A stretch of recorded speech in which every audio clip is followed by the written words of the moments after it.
But Ralph is in a really high tax bracket. And even though he looks pretty good, he's really about to die. So, and his kid is broke, all right? So if he does a Roth conversion, he does a Roth conversion at like 35% and even higher. And then he dies and he leaves it to his kid who's in the 0% bracket. Well, that doesn't work, right?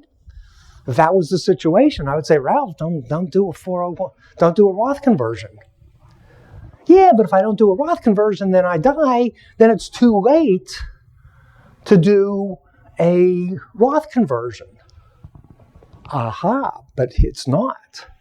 See, now Ralph went to some fool advisor, and the fool advisor said, hey, you should take your 401k or your 403b and roll it into an IRA, and I'll manage it for you, and I'll charge you 1%.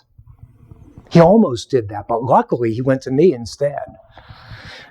And I said, hey, Ralph, don't roll the money into an IRA. Let's set up a one-person 401k plan for you and take your 403b money and put it into a 401k. So now Ralph dies with a 401k plan. He's in a really high tax bracket. And he leaves it to his kid who's in a really low tax bracket. Wouldn't it be cool if his kid could make a Roth IRA conversion? No, because beneficiaries aren't allowed to make a Roth IRA conversion.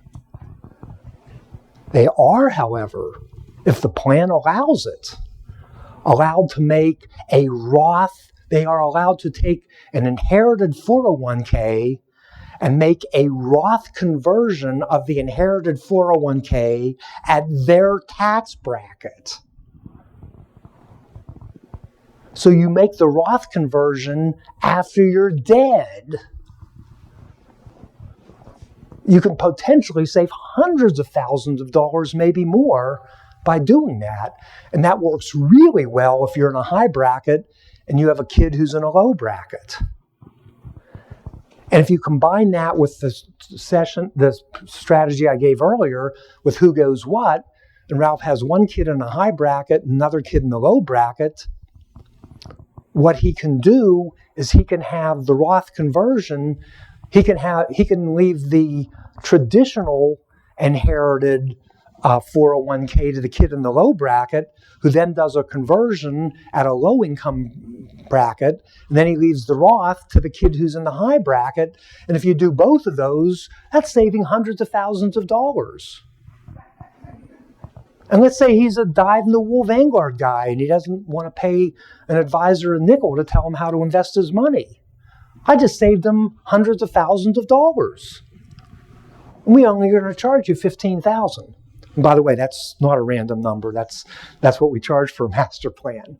But that's a pretty good deal, right? You get a 30 or 40% return on your investment in a couple years. But to me, that's my big thing. It's strategy.